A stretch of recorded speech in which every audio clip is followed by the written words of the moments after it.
In today's episode, we'll talk all about the Blues Pietrangelo with Laura. Is he coming or going? Or where might he end up?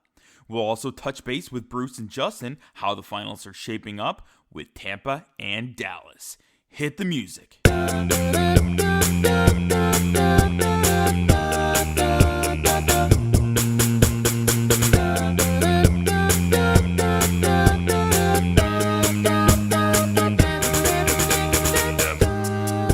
Welcome to Jablam Sports Hockey, folks. I'm your host, Peter Borjaranov, and the mic is always on. You can find me on Twitter at Russia98. You can find the full show at Jablam Sports. If you have any questions or comments, please tweet us. Use the hashtag Jablam Sports. That's JABLAM Sports. Please subscribe to us if you haven't done so yet, and click on the three dots in your podcasting app.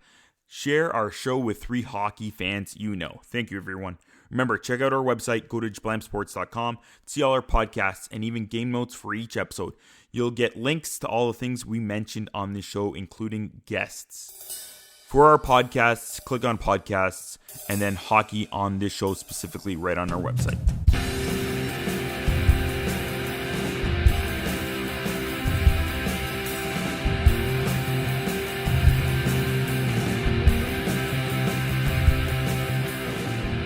Time for some trending now.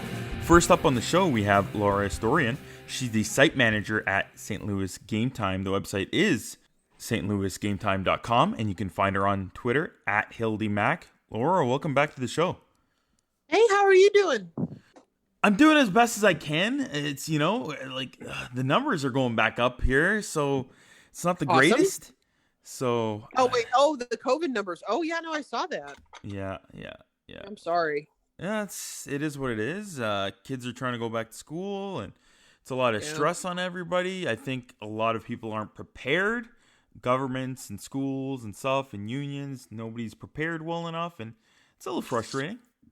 No, trust me, I get that. I'm down in Georgia, so it's almost like our governor forgot that the virus exists. So yeah. I feel you. So I want to talk about you-know-who. The captain of the Blues. But before we get to that, since we actually even mentioned COVID, I kind of want to talk about Blues and the COVID. Because it was a bit of an issue for them. Before that, we got to acknowledge that back on July 4th, and I don't know why, maybe I wasn't paying attention well enough, especially with helping my friends pick their fantasy teams for the playoffs. But back on July 3rd, 4 players and a coach had tested positive for COVID-19 for the Blues. Yeah. I think after the Blues were kicked out of the playoffs, GM of the Blues, of course, Doug Armstrong, said, coming into phase 3, there was a lot going on with our organization. Of our regular players, I think 20% of those guys had COVID at some point. And of course, going on, he said that affected their fitness level throughout phase 3 and 4. He continued with saying, when they were quarantining, they couldn't go to the gym. They couldn't do certain things. It affected each of the players differently. Some lost considerable amount of weight, and they all felt some form of a symptom. To be honest, even before Armstrong said that, I kind of had a sneaking suspicion. I really did. Like, I don't know who had it, and but I don't want to pull a Simmons and speculate. But I mean, I did kind of wonder watching some of the guys play, and they didn't look like themselves. And in the back of my mind, I kept thinking, I'm like, oh man, I wonder if one of them was, one of the ones that wound up catching it. Because, I mean, you don't know how it's going to affect, even if you're healthy, you don't know how it's going to affect you. And then when he said they missed gym time and they lost body weight, and it took them, I mean, you're sick for however long you're sick for, and then you have to, find some way to recondition and get back into playing shape. And, who knows how it affected their lung capacity or breathing or anything like that. I mean, it clicked when he said that. I was like, you know what? I had a feeling that was that, and it makes sense. It really does. It's tough for them to go through. I just feel it's kind of weird because the main two teams also, and it's tough to say, and everybody deals with it differently, and there's long-lasting effects that we don't know, and of course it might hit people that are going through certain things harder, of course. The contrasting between the Blues and then the other team, who is the Tampa Bay Lightning, who said apparently like during phase 3 that many players got it as well, and they were pretty good even coming right from the round robin, and they're still competing out there for Dallas for the cup now. I mean, I don't think that the COVID issue is the Blues, only problem for sure. Like I'm pretty. There were lots of other underlying issues that the Blues had that I don't think Tampa Bay really had to deal with quite as much. But I mean, it is still notable, like the difference in how each team. I don't know. I don't know if approached it is the right term, but how each team dealt with it. And I mean, it's hard to tell like the severity from one team to another or anything like that. But I do think that there was a definite difference in how each team handled it, for sure. You mentioned there was a few other people with other things going on. I do know, like, especially during this time period, most players, they are very structured in everything they do. So if anything changes, it's hard, especially for hockey players who are even more superstitious. Yeah. But there's players and athletes who plan their wives and having children. And that goes on as well. And I believe Barbashev is in that boat, and maybe others. And I think Tyler Bozak his wife had a baby like right before it started. It changes your focus. You're not focused as well. We even saw with Tuukka Rask leaving the Bruins. If a child gets sick and your wife has to take care of 3 kids or multiple kids, it's a lot of pressure on top of all the pressure and everything that all of us are going through with everything going on. It's a little stressful, and it's good for some time that maybe we need to talk to somebody, get help, or just take a seat back. I mean, I honestly I can't imagine how it must have been for like any of the guys, but especially the guys that are still playing right now. In the bubble for so long, and like you said, the stress of not being able to help with your family or even see your family, because they were supposed to try to work it to where families could come to the bubble, weren't they? But it just with Canada's restrictions and stuff, it just didn't work out. Yeah. So, I mean, that has to weigh on a person after a while. Yeah, I believe they're there now. I think the plan was kind of like the last round or the last 2 rounds in Edmonton, so there's less players and less, organizations around that they can bring them now. So I believe they are, at least for the finals, they have their families over there. The other thing, before we go to Pietrangelo, is Tarasenko as well. Oh boy. It just seems like, this is his 3rd major surgery for the same, basically issue. And it's going to take him out at least another 5 months. And of course, that's what we saw during these playoffs. You can see he wasn't fully there. And it was good that he took some time on Twitter to say thank you to the fans, and that he's not retiring. He'll be back. He's coming back. Yeah. Yeah. No, because I think a lot of, which is understandable. I mean, having surgery on the same shoulder 3 times. I mean, especially with Blues fans, the first person we think of is Berglund, and how he just never really, seemed the same after his shoulder surgeries. And, there's very much a worry that whenever Tarasenko comes back, like, what if this surgery, I mean, I know that they said they figured out what happened with the last one and why it didn't take that well and stuff. And, I mean, I trust the team doctors because they work for some really good hospitals, but there's still kind of like that uncertainty, of how is he going to respond, or is he going to come back and be able to play the same way that he did? And, what happens if he takes a hit or gives a hit and it goes out of whack for a 4th time? It's not something that I really particularly enjoy thinking about. you know, on top of everything else, like being worried about Tarasenko. But, you know, I mean, I guess we'll see whenever he comes. He should be ready, I guess, in time for. He might miss a month. Well, a lot of it depends too on when the league starts back up. If it's in December, if it's in January. Yeah, I have a feeling they might have to push it back a little bit.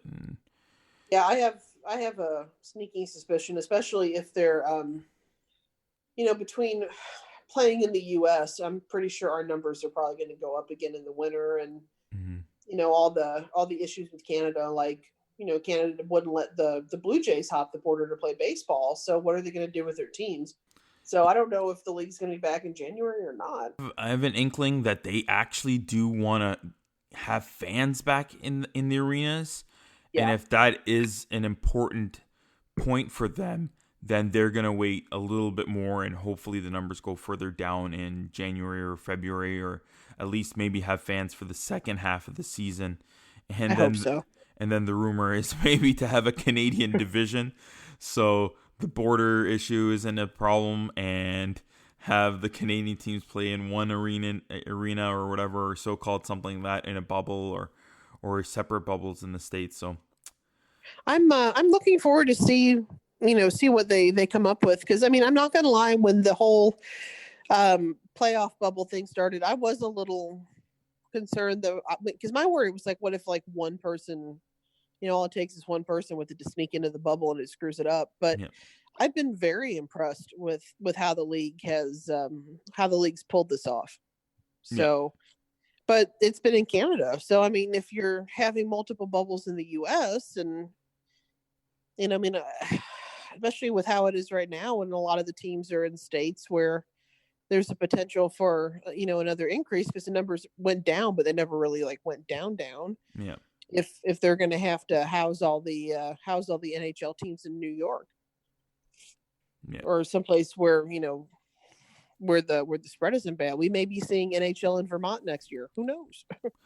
Who knows? I think if the numbers don't go down far enough, in my opinion, they should do like divisional bubbles. I think that's the best way to do it, and even having a Canadian division and then 3 divisions in the States, and separating that way. Why not? Like, they can keep it going, and then we can still have somewhat normalcy to our professional sports and the thing that we enjoy to watch.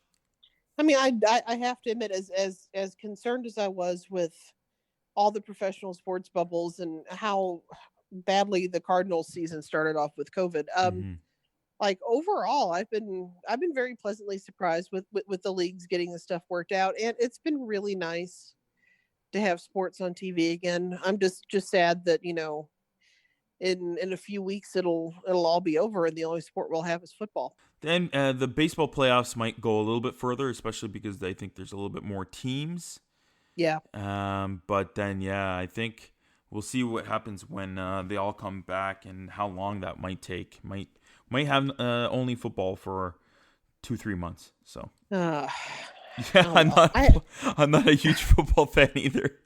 No, I have hobbies. I'll figure something out, especially in Atlanta. I mean, it's not like I'm going to watch the Falcons. So let's get to Pietrangelo. With everything going on, and we could talk forever about how COVID has changed things, but one thing that has changed is the salary cap and salaries moving forward. And we've already seen some teams kind of making moves just to lower their salary for the upcoming season. And maybe even though the salary cap is being stagnant for the next 2 years, I think other teams are having an internal cap that's going to be even lower. And especially some teams like a Florida or the Senators or New Jersey or Arizona, we can go on the list of the other teams that aren't as profitable as some of the other teams. They might have even a lower cap. So please come. We'll make a great trade from the Maple Leafs and give you Mitch Marner. We've already paid for half his salary. You can take him. But anyways, let's go to this. Let's go to the Blues. I just want the Leafs to do well, but going on. The Blues, of course, during the last year, they've made moves to, up their defense. Last summer with Joel Edmondson for Falk, and then re-upping Falk for 6.5 for 7 years. At the deadline, they made the move to bring in Scandella, who still has a 3.3 mil cap for 4 more years.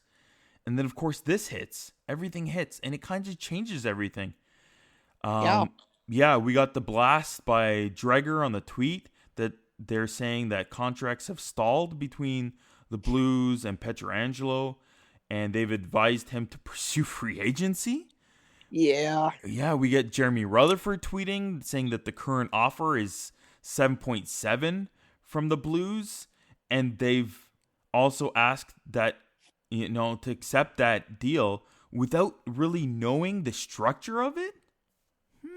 Yeah, that's really, I think that's the hang up right there. And I mean, and that I understand, because if you're a player and you're looking for a contract, you should know what the structure of the deal is, and you should know like the term. Like that's that, and I'm pretty sure that the term is probably the hang up more than anything else right now. And which is interesting coming from Doug Armstrong, because he's thrown some terms out there to some players that been a little long, like Alexander Steen or Berglund or Falk.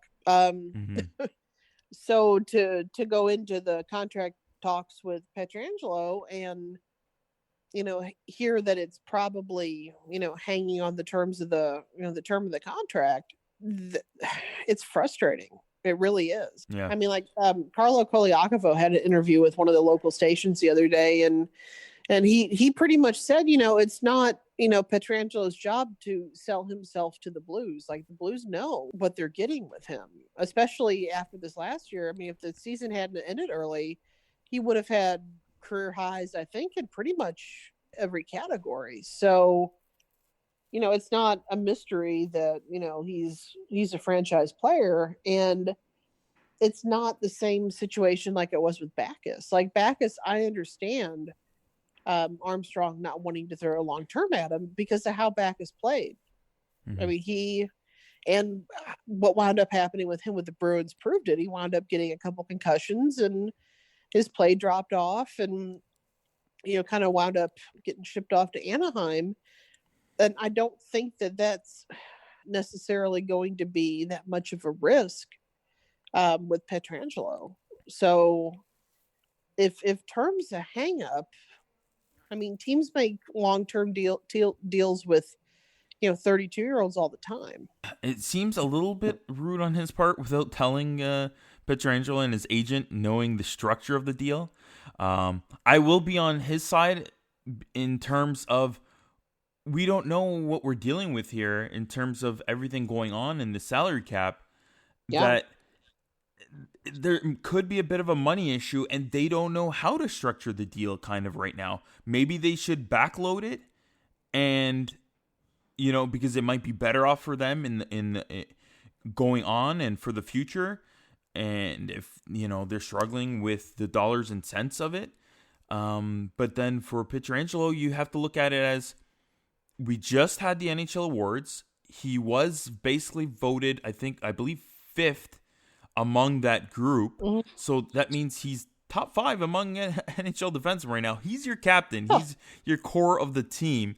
And you have to at least give him something remotely close to, those guys like a Roman Yoshi contract. Oh, yeah. And I think that contract really, I know it was before the stoppage in play and the salary cap issues and stuff, but it's still kind of, it's hanging over the head over every other defenseman in the league. Like, that's the standard. Yeah. And I think Pietrangelo is smart enough to know, with the salary cap situation being as uncertain as it is, that, for right now, most teams probably couldn't afford throwing, what was it, $9.1 million at a defenseman, unless he wants to go to a team that is in the middle of a rebuild, which I don't think he does. I don't know if too many guys really, are looking forward to that challenge. So, I mean, but that's the problem. Like you said, there's so much uncertainty with the structuring of things going forward, and the impact of next season and what the revenues are going to be next season, and then how that impacts, Caps down the road. And I'm sure that he's aware of that, but he's still, your franchise player for right now. So, I mean, you can explain that to them. They can understand that, but they still need at least an idea of what the franchise is looking for going forward. And if Armstrong isn't giving him at least like, a couple plans for what could happen, then I mean, I don't blame Pietrangelo for kind of saying, listen, I'll look around and I'll see if there's a franchise that can offer me a little bit more of a concrete, idea of where I'll be playing for the future. Like, I totally understand that. I know fans aren't thrilled, especially St. Louis fans, about Pietrangelo and some of the other teams and fans of other fan bases with how everything's going forward. But I don't think everybody knew that, we'd be in this place right now with this tight of a cap problems going into the next 2 seasons. For him specifically, there's other rumors. Of course, everybody thinks Toronto's going to get him or any top free agent available, or even Vegas, among others. What do you think if you're looking at just percentages of him, the Stanley Cup captain, staying with the Blues or going to another team? I mean, I honestly don't know right now. I mean, as a Blues fan, I have been conditioned to always expect the worst. And I don't know if winning the Stanley Cup is fixed that. Like, I think we need like at least like 10 more Stanley Cups before I can like stop like automatically having my mind go back to the Blues are gonna Blues place. Right now, I'm not really sure, just because of the whole uncertainty of not just his situation, but of so many team situations, and just the league as a whole going forward with revenues and the cap and stuff because of the pandemic. I mean, I would say 50-50, because I mean, there is a part of me that wants to say, I mean, there's still time, not a lot of time, but there's still time for something to fall into place. He's under no obligation to, take a hometown discount or to, sacrifice long-term stability in a contract. And I mean, he and his wife just had another baby and they have a young family, and I'm sure that he's, trying to look to do what's best, for them, and have a long-term, deal in place with a good bit of compensation, for his wife and kids. And I totally, completely understand that. I mean, you'd be nuts. Any player would be nuts not to. As far as if he goes where he winds up, I mean, Vegas would not surprise me at all. I mean, they have such a fun team, and they're just so dynamic, and the culture there seems to be a little bit less under the media microscope, as opposed to, going to Toronto. But on the other hand, I mean, that's the Leafs are his hometown team. So, and I also understand the pull of doing that. Yeah. I mean, it all just kind of boils down to what he wants. I mean, personally, I mean, if it were me, I don't know if I would be clamoring to go to the Leafs. Just because of the fact that you're under a constant microscope, and every time you sneeze or order a hot dog, somebody, is like there to make up a story about you. But for every comment on that, yeah, you might get 1 or 2 people harping on you about having mustard on it. But then you have the other side of things. We're saying, oh my God, you have mustard on it? You're amazing. I like mustard too. Yeah. Yeah. I mean, I guess part of it is kind of, depends on the player's personality. I mean, personally, if I were an NHL player, I'd probably be in Florida where nobody knew who I was and where there's no state income tax. But yeah, so I mean, the whole situation, I mean, and I don't want to necessarily approach it like I did with the Backes thing, because with Backes, I assumed he was gone, and to be pretty honest, I was fine with it. Like, I wasn't like, get out of here and don't let the door hit you. But at the same time, like, I appreciated what he did for the team, but I also kind of had my fill of his style of play. So I'm not like approaching it the same way with Backus of what's going to happen is going to happen. We'll be fine. Like, I do think that if Pietrangelo goes, that it's going to be a pretty big hole. And I don't know how Doug Armstrong fills it unless all of a sudden, Falk has like this random, unbelievable bounce back season, which I'm not banking on, So, I mean, that's really where my concern is if he goes, what happens? I do feel if, some fans don't want to look too back, but maybe the Edmondson trade was actually a great one. Now looking to it in the ways that he didn't perform very well since he's been moved. And you know what? I still think the Blues, if I'm gonna put on percentage, I still think the Blues still somehow find a way to sign him, and maybe just using him and dangle to see that, maybe you do have some options out there, maybe you don't, but I still have a feeling they're gonna pull off to lock him up. I hope so. Go ahead. Yeah, I hope so, because Doug Armstrong has he's pulled off some miracles in the past couple seasons. So, I mean, I don't put anything past him. It does suck for certain fan bases that, and then for other fan bases for teams like that I enjoy, like the Leafs, big market teams. Now with the salary cap, it's nice that it's more competitive this way, but then those big market teams can't go above and beyond.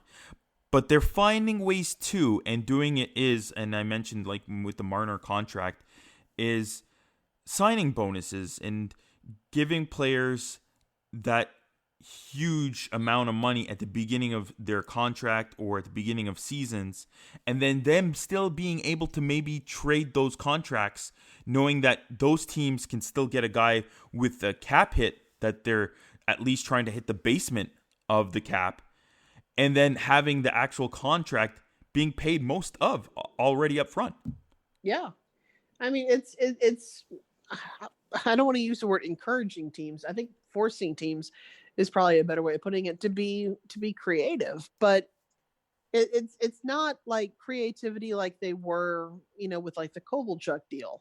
It's more, it's not quite so blatant a contract manipulation. It's really forcing teams, I think, to evaluate who they have and what their money situation is and what they want their salary structure to be, which, I mean, I think in the long run is definitely a good thing. You can find her on Twitter at HildyMac. Laura, thank you for coming on the show. Thank you for having me.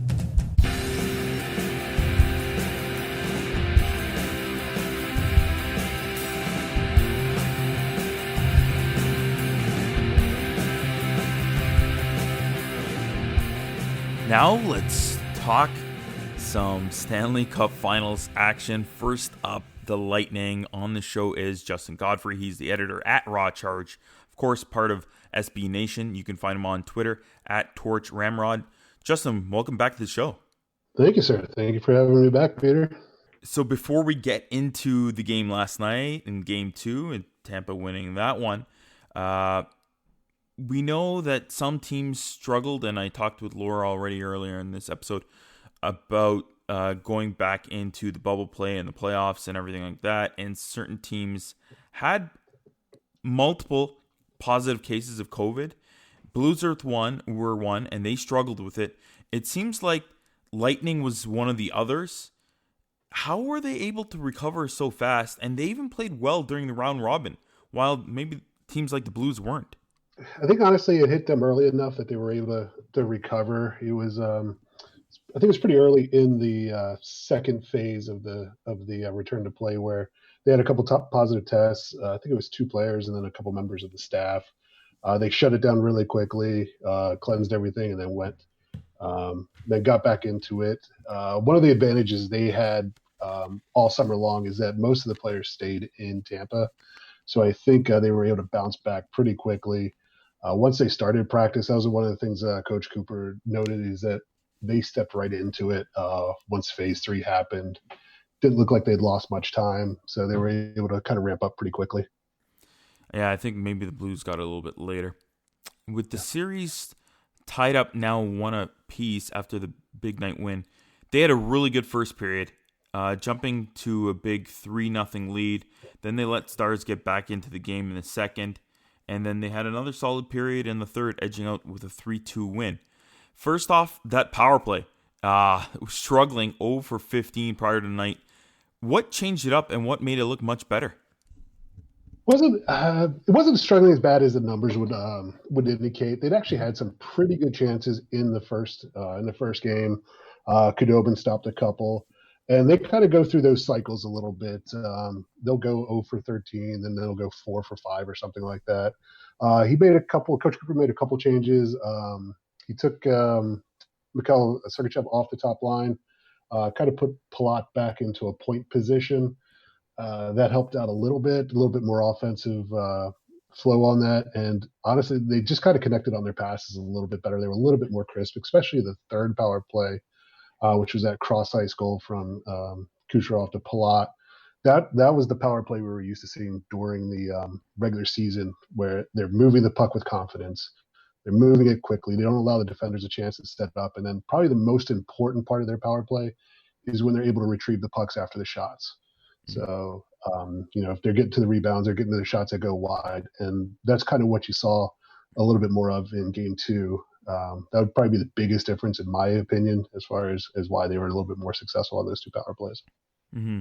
That goal that you mentioned with the Kucherov pass over to Palat, it was amazing. That pass, I don't know. It was like a one-timer slap pass from Kuch to Palat. That was unbelievable. I don't even think Palat was really fully ready for that one. And that's something Kucherov's really good at. He sells that shot so well, and he's so quick with it, and everything it's almost like a pitcher with a really good changeup. The motion looks exactly the same as if he's going to shoot it or pass it, and he kind of spots that seam out of the corner of his eye. It's usually feeding it over to Stamkos, who just buries one-timers. Like you said, I think Palat, a little bit opposite hand shooting, so it's a little tougher for him to get in position, put it in, but he had a wide open net. So earlier in the game, it appeared Kucherov went down hard in the boards, and everybody was a little bit like, oh, what's going on? He left. It seemed like it was only a cracked visor and needed a new one, so that's a good thing. And then before, I think, one of the power plays, he got blindsided by Jamie Benn with a headshot, maybe accidental. Was there a missed call there? I would have called it an interference. I kind of looked at it a couple times. I think Ben caught mostly the shoulder, maybe clipped him with the follow through on the head. But he got hit. He got hit by Ben, got up, started skating out, and then got whacked in the head with a high stick right after it. Mm-hmm. So that was the one that ended up getting called. He's been kind of beaten up a little bit over the last 2 series. The Islanders were making quite a few runs at him. Game 1, I think NBC even highlighted a few of the shots he was taking. And it's just, he's fought through that pretty much his entire career. Mm-hmm. And I think one of the differences this year is he's learned to keep his retaliation in check a little bit. He got into a little trouble last year against Columbus when they were doing the same thing. Yep. Took that horrible boarding penalty. So it's kind of his maturation process as well. So he knows that if he makes them pay on the scoreboard, they're less likely to do it. Later in the game, there was a high and late hit as well by Alexiak and Coleman. First off, how is Coleman? And then was that another missed call as well? Coleman seems no worse for wear. They didn't mention it in the post game as far as if he'd be missing any time.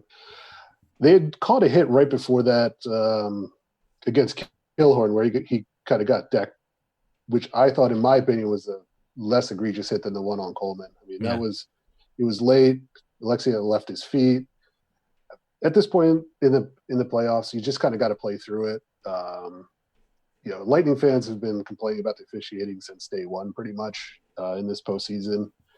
But if you watch any game, there's going to be missed calls. The Lightning have gotten away with it. I think Barclay Goodrow is the biggest example of it. In the game that Killorn in the last round got ejected.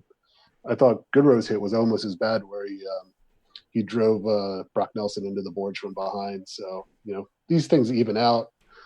Dallas is going to play a rough game. Tampa's started to respond a little bit. They got a little carried away, took a couple extra penalties. I think Gord took a penalty after that Alexia hit. So that's something they got to watch out for, is, towing that line. But they've definitely done a better job of responding to the physical play than they have in years past. Yeah, they sure have. They're a little bit more focused, that's for sure. There were some changes in between games. Coach Cooper had Bogosian and Schenn out, and they were replaced by Jan Ruda and Verhaeghe up front. Ruda hasn't played a game since August 5th, so it's a little bit odd. But, of course, I think Schenn, of course, after the late contact in the last game, appeared unfit to play. And, of course, we all saw Bogosian with that brain cramp on the goal last game. And, of course, he was torched online. I think in the press conference, Cooper said one was unfit to play, one was the coach's decision, but he didn't clarify which ones. But I kind of agree with you. Schenn was a little beat up. Yeah. I also think they wanted Ruda in. He's a little bit better of a puck handler as well, a little bit faster than Schenn. And in this series, with the speed that Dallas has and their ability to forecheck, I think Cooper wanted to see how Ruda would respond if he'd be able to match that speed, kind of handle the puck a little bit better. He was a little rusty. I think he had a turnover right at the beginning of the game that almost led to a goal. Then there was another play where he just flat out fell down behind the ice and behind the net, turned the puck over.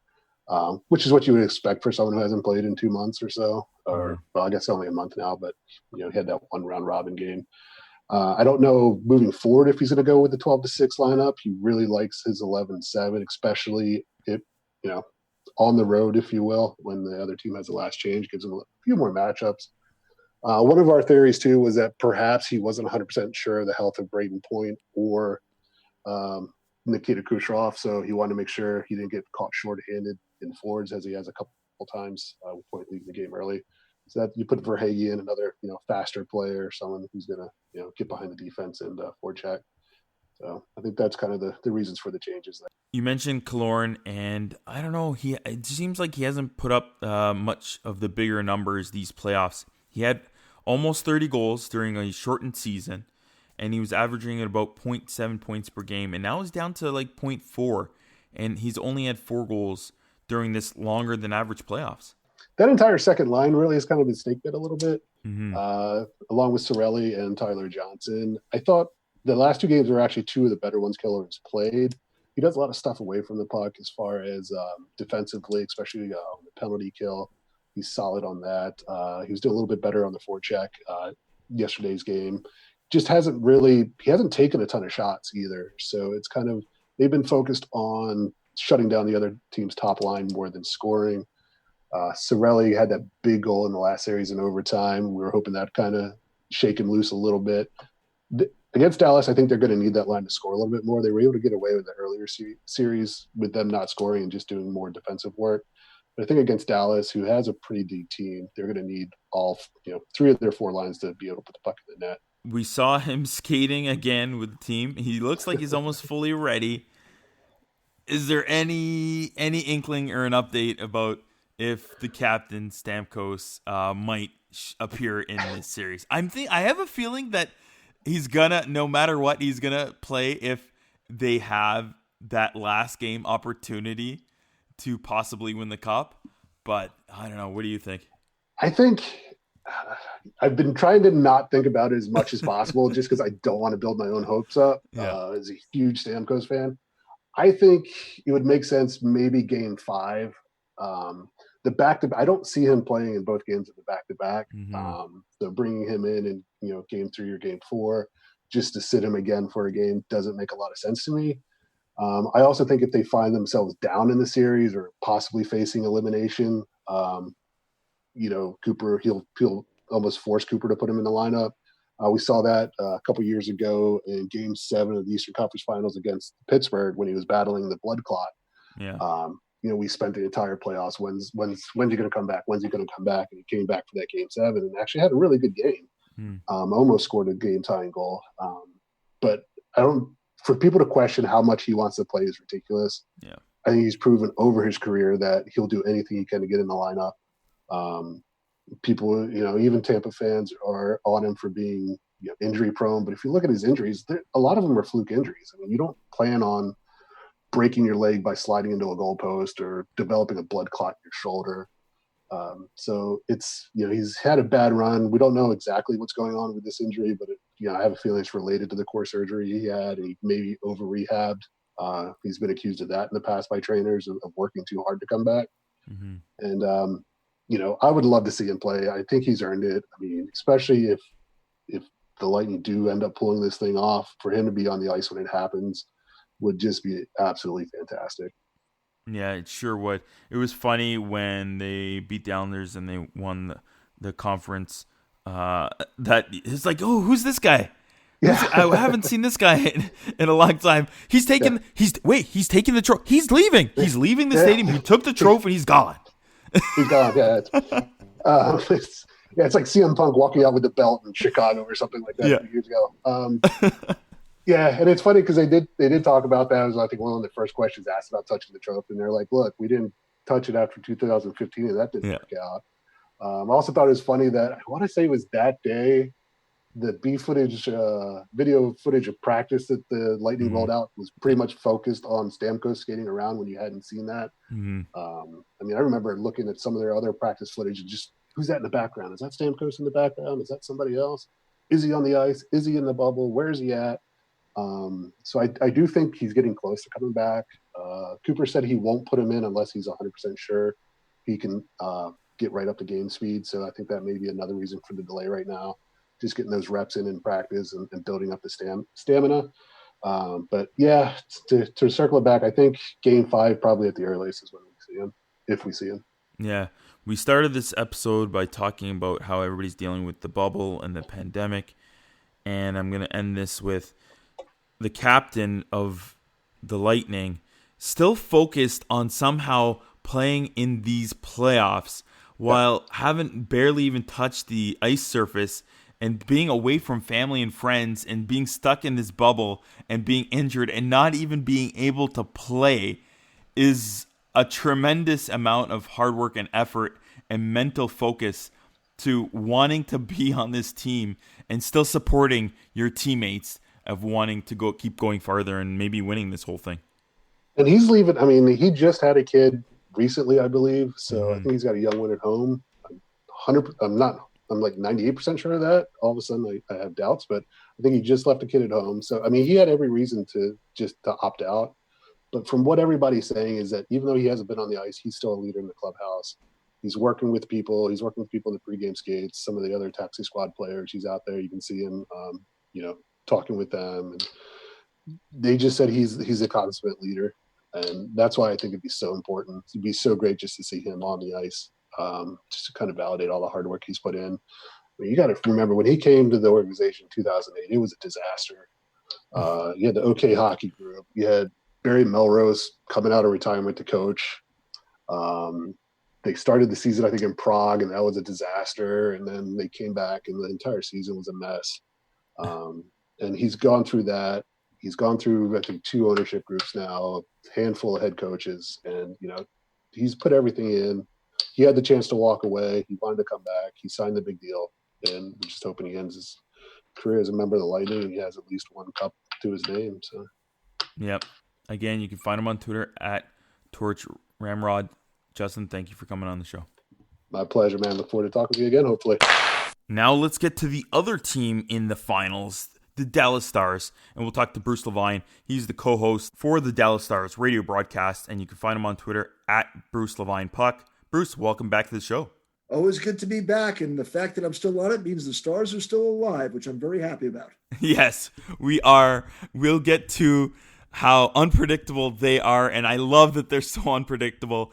And I find it odd, before we get into this, that some fans are like, oh, it's the Stars. They're still in there. I'm like, what are you talking about? Are you even paying attention to how fun and exciting the Stars are playing? And that's I think that's what catches them by surprise, is everyone thought Dallas was going to be the next coming of the 1995 Devils, where all we do is swamp up the neutral zone and hope to get 2 goals and defense the heck out of it. But if you watch the Stars against Colorado and Calgary, they were putting up a ton of goals. And then against Vegas, we scored 9 goals in 5 games and won the series in 5. Mm-hmm. Now, granted, we have found a different hero every night. And, Radulov one night in overtime and Gurianov and Kiviranta comes up with a game-tying goal late in the third. Yeah. I don't know how you cannot be unentertained by what the Dallas Stars have done in this postseason. No, I'm not going to offend anyone, hopefully, but I thought the Stars playoff run has been more, I would say, magical than Tampa's. Tampa has been a force. They've been a grinding machine that has pretty much devoured everything in their path. Dallas finds a new way every night with somebody you probably haven't heard of before. And when Kiviranta showed up, I was like, oh man, this guy is amazing, and he's fit in with this lineup perfectly. He was, obviously, Game 7 will be known as the Kiviranta game in these parts forever. But the interesting thing is, you remember Jere Lehtinen, right? The former Dallas Stars forward, Selke trophy winner, probably maybe even a Hall of Famer someday. The best winger ever as a defensive forward ever in the NHL, and will probably ever be seen. Well, you play on a line with Hull and Modano, someone's got to get back, and it was always Jere. But Jere he was the general manager of the Finnish national hockey program. So he knows what's going on over there, and he was the guy that recommended to the Stars, this Joel Kiviranta kid has not been drafted. He's going to the World Championships. You might want to take a look at him and get him signed before he explodes and someone else gets to him. Dallas Stars took Jere Lehtinen's word. They scouted him. They signed him for a 2-way contract, and look what he's done. So big stick tap to Jere Lehtinen for helping the Stars find talent in Finland. Yes, they have some great Finnish and some great Swedish players as well over there. Jere has no comment about Sweden, but Finland's all him. Yeah. All right. We'll talking about that big game, close one, 3-2, 1-1 in the series, and now it's a close one.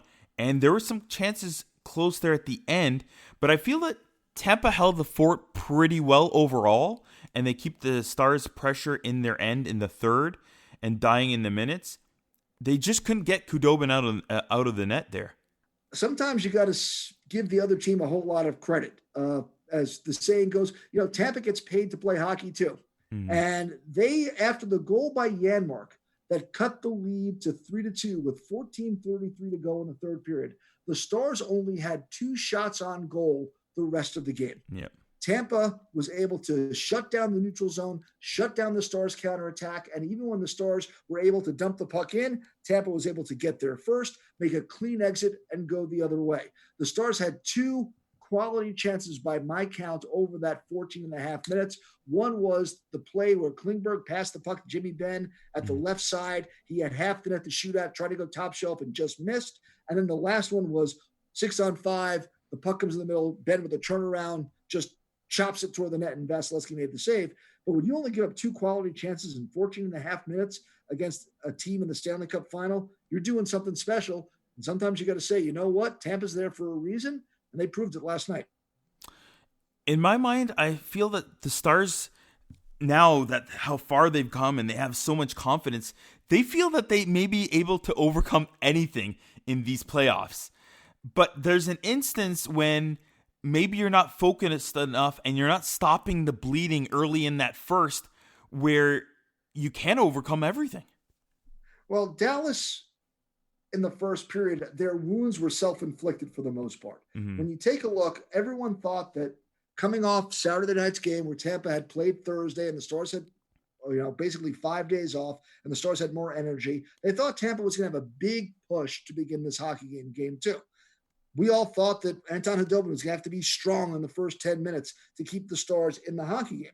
Well, 7 minutes into the first period, shots on goal, Tampa had 3. Mm-hmm. Dallas did a very good job of playing the way they wanted to begin the hockey game.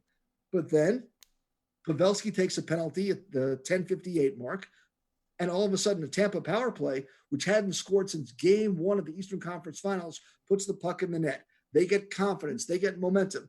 Almost immediately afterwards, about 2 minutes later, Oleksiak takes a penalty that he didn't have to in the neutral zone. Tampa puts the puck in the net again. Then you got the 60-footer from Shattenkirk that goes through a screen and in, and a 3-goal lead for Tampa is almost insurmountable. They are that good a hockey team. Give Khudobin credit. He didn't allow any more goals the rest of the way. But if you don't take those penalties in period number 1, and if you go back to the third period of game number 1, that was 6 consecutive power plays for Tampa during very crucial moments in the game. Dallas was able to weather the storm in game 1, but in game 2, those penalties and the power play goals were what turned an even game into Tampa's game. And that's something the Stars cannot do again in the series. For sure. Tampa, you could tell they were due. And even when they were, you could say by the numbers standpoint, they were struggling. But they're so powerful 5-on-5 or even on the power play that it was going to happen. And it sure did in that game. You look at Dallas through the first 2 games, they've given up 2 goals, even strength to Tampa in games 1 and 2. Mm-hmm. Normally you would say, if I give up 2 goals 5-on-5 in 2 games, chances are you're going to win both of them. But the power play for Tampa, and you look at, let's face it, you got Kucherov, you've got Point, you've got Hedman. This is a stacked power play. You cannot give them chances to be a difference maker in the game, and that's what they were last night. Pavelski scores a big goal. Another one, of course, in these playoffs in that second period. He's tied with Point and Horvat for the most goals in these playoffs with 10. He's been outstanding. That's what they paid the money for Joe Pavelski for this time of the year. He's a clutch guy. I don't know if it matters in Canada, but in the United States, Joe Pavelski with that goal last night tied Mike Modano for second all-time in NHL history for most goals scored in the postseason by an American-born player. All he has to do is catch Joe Mullen, and Mullen's got 60. So basically, he's 2 away from setting a new mark. But this is why the Stars paid the money for Joe Pavelski, because in crucial times, this guy is clutch. And you look at the goal last night, there was a really good – McDonough did a great job of boxing him out. But Pavelski, with that great hand-eye coordination, gets the stick around McDonough, gets the wrist shot, taps it down, and the Stars are back out of the doldrums, and it's a 3-1 game. But Pavelski, for all of the greatness of Pavelski, you go back to the first-round series against Calgary, Game 4. If Pavelski doesn't score the hat trick, capped off by the goal with 12 seconds to play in regulation that sent it to overtime, the Stars are probably not even here. And that's what you bring with the greatness of Pavelski. It's not only does he score a lot of goals, he scores clutch goals. And they call him playoff Pavs is worth every dime. I've got some bad news for you, Bruce. You know what? Pavelski will probably be the sole record leader for the American goals in the playoffs, but a guy named Austin Matthews will probably break it in the coming seasons. I'm going to cross my fingers and expect the Leafs to go far one of these years, and Matthews will just destroy that record. Okay, that's 60 goals he's going to have to get to. That's a lot of playoffs for the Toronto Maple Leafs, and I've got a lot of Maple Leafs fans who would just take one playoff run, let alone the amount that you're prescribing here. Another thing is Pavelski, he's durable. He's played a lot of playoffs. You got to play a lot of playoff games to get that many goals. And who's to say that Austin Matthews doesn't wind up in Arizona again someday? Nice. All right. The other guy who's been playing really well, and he seems to just step it up every playoffs. He has that edge, that drive, and those scary eyes when it comes to especially playoff games. And this year is no different. 8 goals, 17 points so far. Another 2 assists in that game 2, and that's Radulov. Alexander Radulov is a icon or a person unto himself, and he scored the goal against Vegas that won game number 3 in overtime. That was a crucial goal that sort of swung the series. When you look at Radulov, he does things that sometimes drives you nuts. Early part of the season, it seemed like once a game he was taking offensive zone penalties. And last night he seemed to defer. He had a couple of chances to shoot the puck and seemed to defer instead of just firing it. But when there's no one who plays the game with more heart or more passion, or in this case, more energy than Alexander Radulov. He had 2 assists last night. He seems to come up big for the Dallas Stars. And considering that Tyler Seguin is struggling in the goal scoring category, someone from the Seguin-Ben Radulov line had to step up. Against Vegas, it was, for the most part, Jamie Benn. But Radulov throughout this postseason has made big plays in the offensive zone. And the Stars need that, especially if they're going to get by Tampa. Blake Comeau, he was kind of on both sides of the physical game last night. He hits Killorn with a bit of a dangerous hit earlier in the game. And then later in the second, McDonough with a vicious, but I would say clean shoulder-to-shoulder check on him. And he left the game and did not return What's the update with Comeau after last night's game? The update is there is no update. He's still being evaluated, and because they're in the bubble and we can't watch practice and we don't know what's going on, I would say that's not a good sign that he's going to be in game number 3. Yeah. And for the Dallas Stars, that's a huge loss because Blake Comeau is the Stars' most physical forward consistently. He's also a big part of the penalty kill. And when you look at the line that the Stars used to shut down the other team, you look at what we used to call them the FCC line with Faksa in the middle, Cogliano and Comeau on either wing. Well, now Faksa's not playing. You're losing Comeau.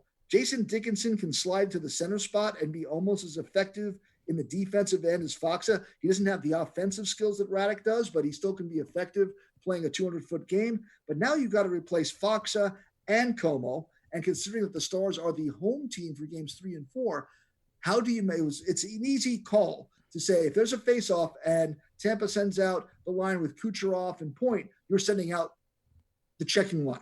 Mm-hmm. Well, now what's your checking line? What adjustments are you going to have to make because of the fact that Comeau may not be able to play? And do you even match up that line the way we all thought it was going to happen when the Stars get home ice advantage? Yeah. What other changes do you think Coach Bowness has in store for Game 3 Wednesday night? I don't think it's going to change much of anything. The big one is going to be if Comeau can't play, do you go with Justin Dowling to replace him, or do you go with a youngster like Ty Dellandrea or Nick Comeau? Comeau's a big kid, 6'4", 200-something pounds, but he's never played in the Stanley Cup playoff game. Ty Dellandrea was a first-round pick a few years ago, had a great year in the OHL, but he's never played in an NHL regular season game, let alone a Stanley Cup game. So do you go with Dowling? Do you go with Comeau? Do you go with Dellandrea? Those are calls that are going to have to be made. And how does that trickle down through the lineup? Other than that, I do not see any changes being made for the Dallas Stars. It's a change made out of necessity, but it's, at this point, it's a war of attrition. Players are banged up. Players are hurt. Both sides are trying to win a Stanley Cup. And when you get to this point, you're playing basically on fumes and duct tape that's holding a lot of these bodies together. And that Dallas is no exception. You can find him on Twitter at Bruce LeVine Puck. Bruce, thanks for coming back on the show. Pete, always great to join you, and hello to the Great White North.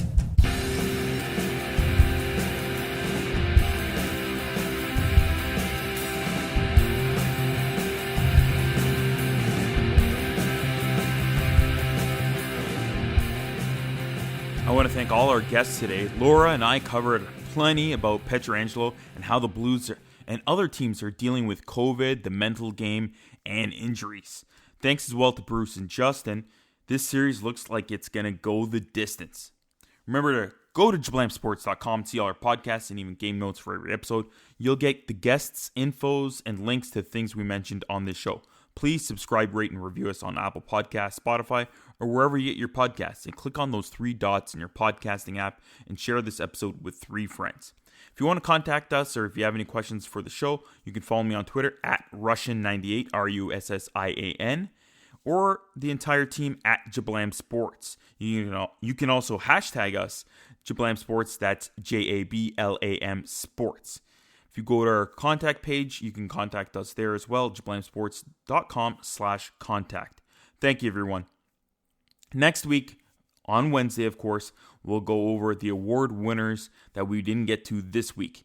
We'll talk about the Stanley Cup winners, including our Conn Smythe pick, unless it goes 7 games.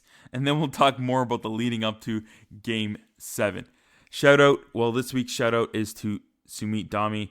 She's a good friend and work colleague of mine. I've been proud of her for her work ethic, her passion to keep getting better and improving. And of course, congrats on the position she stepped into last year and the continued success and amazing interviews that she does. Keep it up, Sumit. I know that you'll keep going and get to wherever you put your mind to. And of course, to all of one of our followers, every single one of you, I'm giving you a virtual hug. Stay healthy, listen, be yourself, and stay strong.